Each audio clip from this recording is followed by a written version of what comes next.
Hello everyone, Rusty back. Today I've got a watch review, but before I dive in, just want to welcome any new viewers. If you are new, please subscribe.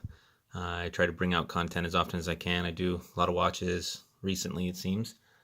Baseball cards, just collectibles, things that I personally collect. So it would help me a lot if you please subscribe. And those that are returning, I send my thanks that you're still with me and look forward to bringing you more. So let's go ahead and dive in. So today we are going to be bringing you a watch review on this guy here. This is the Nautis Dive Chrono 500, model 17065-D as in Delta. So according to their website, this watch here will run you about 375 bucks. That is not what I paid. What I paid was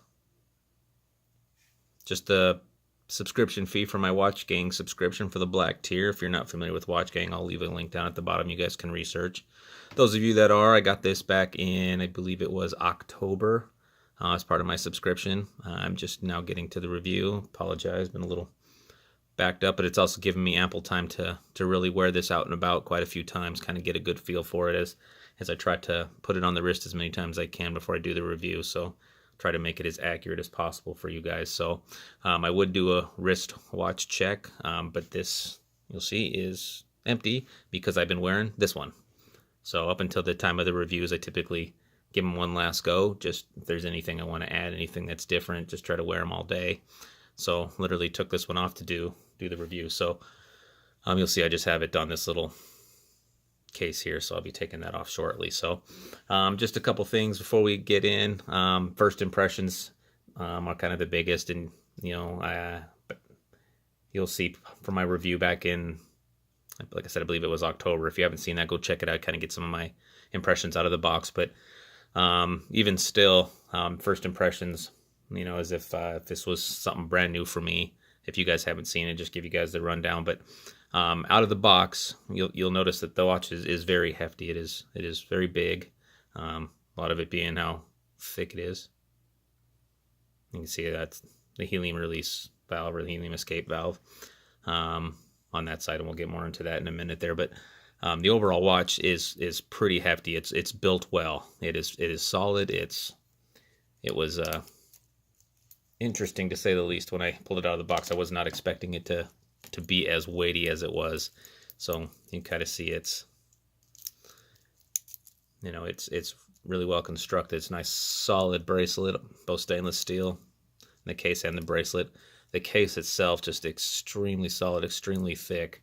According to Nautis's website, this was built to take on the deep seas, a lot of the deeper diving. So we'll get more into that in a minute here too, but just kind of give you guys an overall look here. And I'll get more into the meat and potatoes of the watch itself. But like I said, this is model 17065-D as in Delta. I believe there's 7 colors to choose from that they offer within the Dive Chrono line. Nautis does make a bronze matic, I think is what it's called, a little higher end piece. But as far as this particular line, there's about 7 colors. We'll get more into value for money, price, things of that as we go on. But let's just break in. We'll do the rundown of the watch. So for anybody that is interested in picking one of these up, I'll give you my 2 cents now. I mean, you can see a couple little nicks and stuff there. Just I have been wearing this watch, like I said, So like I mentioned, is a stainless steel case, stainless steel bracelet, very hefty, very solid, traditional H-link bracelet, and you'll see it's got little scuffs in there, your typical desk rash from its day-to-day use. Solid screw-down case back there with the, like you can see that there with the Nautis logo. Hopefully you can see that. So it's a little bit of a glare. So as far as the bezel's concerned, bezel dial, this is obviously the blue bezel, blue dial. They also make a blue bezel, black dial, just depends on your preference. I like blue, so I went with the blue, and it does have the red accents there. Sorry guys, got so excited there and knocked my camera over. Where was I? Yeah, so red accents as far as the inner workings. Hopefully you can see that. Try to clean off the glass there a little bit. Just says Nautis up there at the top with your 3 chronograph dials on the date window. So second hand. And I'll get back into functionality and things like that here in a second. But one thing that was drawn, you know, kind of hit or miss. It depends on you chronograph lovers out there. But you'll notice the second hand is spinning on that dial there as opposed to a second hand being part of the chronograph. I've seen it both ways. There's a lot of people that are true hardcore believers. The chronograph, that second hand that's moving there, the red one, should just be 12 o'clock at all times until you activate that chronograph. And the second should be one of these dials. And in certain aspects, I tend to agree. For me personally, you know, if you were going to take this deep sea diving and you were trying to use the chronograph features, it'd be tough to see on one of these little tiny hands under the water, things of that nature. But then again, I'm not a diver, so I'd probably be a little easier with that red one. But since I'm not a diver, I tend to like this. I like to see the movement, the second hands and stuff there. But as far as the chronograph, here's your typical start, stop, reset buttons here. And I'll kick on the chronograph here so you guys can see.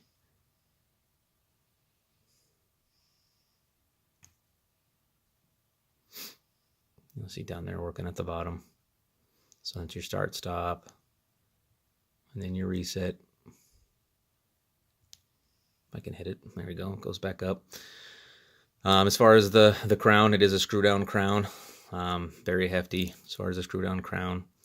Nothing that's insignia or monogrammed. It's just your standard crown, but it does have the nice grip on there, makes it a little easier. So once the crown is out, it'll have your standard position so that the watch is hacking, things like that. So you can set your time.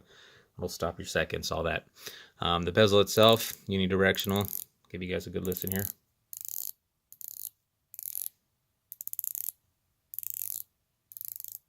Get it to go all the way around. Very easy to move, very smooth. I believe it's 120 click, which is about standard. So as far as the bezel is concerned, like I said, it's blue with the silver accents there. Nothing that's applied. I believe it's all just part of the way that it's treated and coated. It's painted on there basically.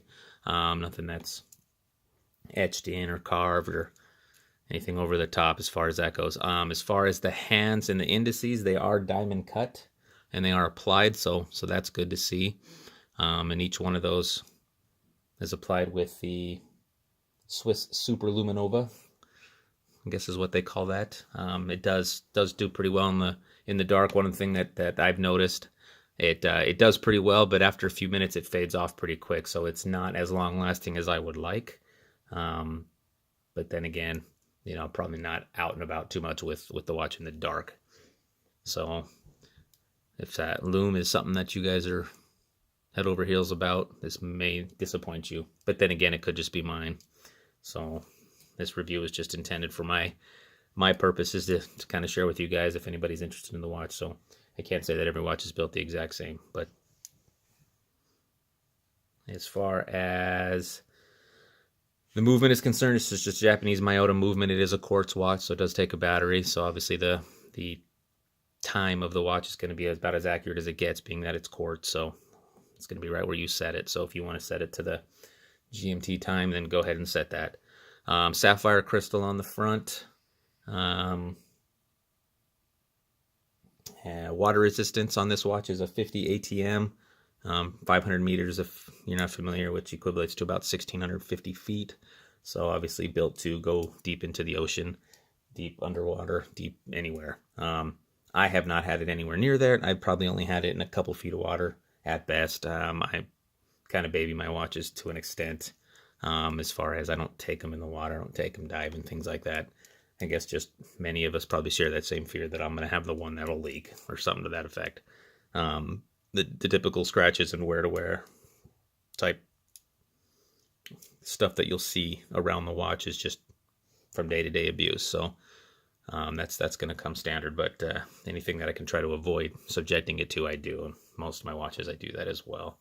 It is a 45 millimeter case, so it is pretty big. Sorry, I forgot the thickness of it, but you can see as far as that typical thickness. Sorry, I wish I had something I could compare that to.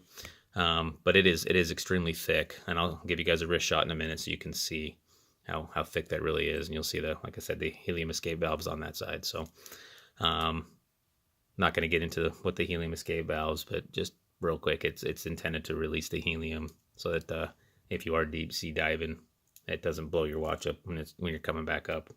But then again, like I said, I don't know how many of us, probably 99 point whatever % of us are not taking these things deep sea, so it's something you probably don't need.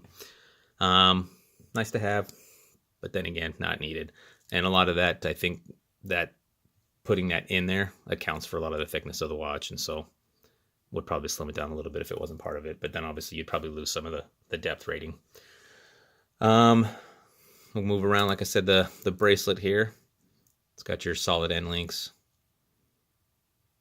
right here off the lugs as far as the bracelet is concerned, so nothing that you have to worry about. If you ever wanted to take this off, just pop the whole thing off, put it on NATO, put it on leather, or whatever you need to do. Lugs are solid, nice little curve down to them. Everything is kind of that brushed stainless steel effect. Your typical H link bracelet. Move around, show you guys the clasp here, which is logoed with the Nautis there, and it's got your fold over. I really enjoy having the fold over clasp. It just adds that security. I have shared in some other videos, just I have some of the butterfly type clasps and things like that, and they have fallen off. I just, peace of mind for me knowing that it's going to be secure. It does not feel cheap at all. It feels very solid. Feels like nothing is going to move. You'll see there on the clasp, it does have areas for micro adjustments if that's what you need, that you can try to get that sized a little bit nicer for you. As far as sizing goes, it is just your traditional pins. So your simple little kits that you can pick up for $10, $20 on Amazon, or whatever the case is. I can leave a link down in the description if you'd like some kits and things like that. One of those kits, you get the job done relatively quick and easy. So like I said, as far as function goes, it is quartz watch, so it holds time really well. Easy to see with the nice white, large hour and a minute markers, as far as the indices as well. The blue with the red and the white kind of work off each other really well. It's easy to see. Being that it's 45 millimeters, it's a little larger. It's about as large of a watch as I go. Just my wrists aren't that big, so it is very thick. It's, like I said, it's very heavy for a watch. Just built with the components that it has, I'd imagine it would be. Overall, the aesthetics of this watch, though, I think are really good. Done really well. I can't say that for all the colors. There's some that I like more than others. Some that if I would have got this watch as part of my subscription in another color, I probably would have looked at trading or selling it, but I do like the blue. So we will leave it at that. I like that. I'm not going to talk bad about any other colors. They're just not for me. Some of the other people may love those colors, and to each their own. If that's what you love, that's what you love. Part of the things I share, my watches, my cards, baseballs, just things that I share. I share them and I collect them because I share and I collect them. They're for me. If that can be one piece of advice for everybody, is get what you like, collect what you like because you like it, not because somebody else likes it. If that's the road you go down, it may not end so well with the amount of money you spend trying to please other people. Just worry about taking care of you.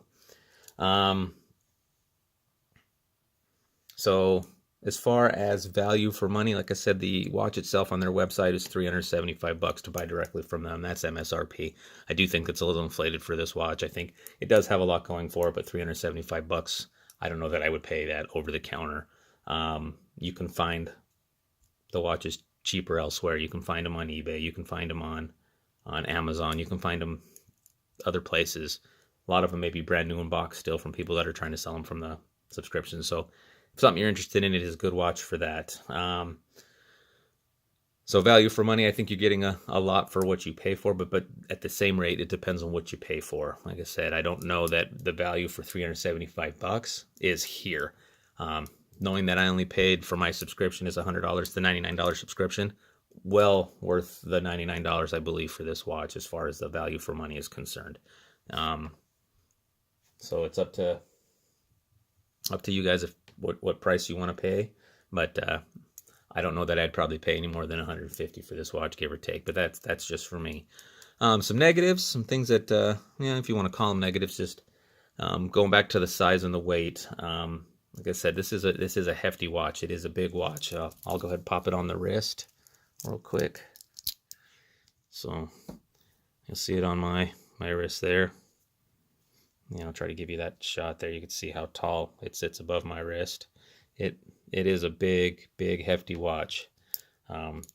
So size and weight, positive and could be a negative. It just depends, for those that like slimmer watches, things that are a little thinner, this watch will not meet those. Then again, like I mentioned with the chronograph, it could be a negative for those that prefer to have the chronograph movement when you activate it be that large second hand as opposed to one of the subdials down at the bottom. Other than that, guys, for what it's worth, just some of the other quick and dirty details on it. It's the 316L stainless steel, like I mentioned. It's the surgical grade steel. It's about standard on most watches. And it, if I didn't mention, it does have the Super Lume Nova. Somehow that's a tongue twister. According to the website, they do what this watch has what they call the deep sea diving features. I'm familiar with really what that entails. I just know that they built it for deep sea diving. So other than that, guys, like I said, I'll leave some links in the description. I hope this was beneficial to you if anybody's deciding on the Nautis watch, or if you just happen to come across this review and you may want to pick one up. It's up to you. Like I said, I enjoy mine. I try to wear it as often as I can. Depends on the setting. And then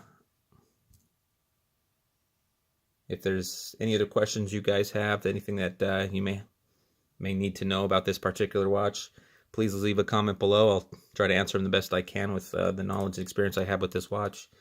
Please like, comment, subscribe, guys. I try to keep these things going for you guys, try to give you as much as I can in the info. But this has been the watch review for the Nautis Dive Chrono 500, model 17065/D. All right, guys, I will see you on the next one. Thanks. Have a good one.